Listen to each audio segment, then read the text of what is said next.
a report from the Department of Homeland Security, Secretary Napolitano, entitled "Right-Wing Extremism, Current Economic and Political Climate Fueling Resurgence in Radicalism and Recruitment."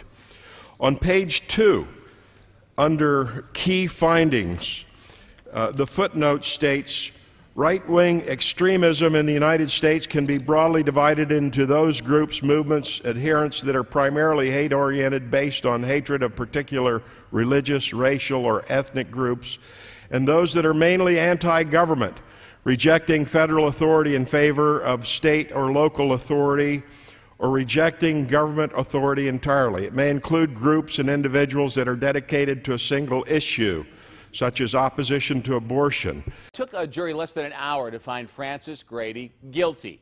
Grady convicted of arson and damaging a reproductive health facility in federal court tonight. He admitted to filling a water bottle with gas, then busting a window at Planned Parenthood in Grand Chute and setting the bottle on fire. Opposition to abortion and immigration. It's been more than a week since an ignited object was thrown on the roof of this Islamic center here in Joplin, and still no one has been caught in this crime. Investigators have investigated a number of leads. They have released this video showing an unidentified white male walking up to the building and throwing an ignited object onto the roof.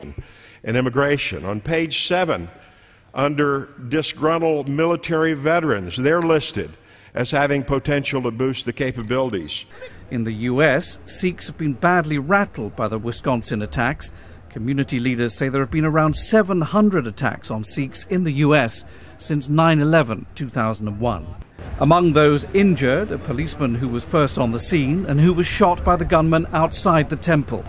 Oak Creek's police chief said the shooter's been confirmed as 40-year-old Wade Michael Page, a former U.S. Army veteran. We can say that he was in the military from 1992 to 1998. He had a general discharge, and that he was ineligible for reenlistment.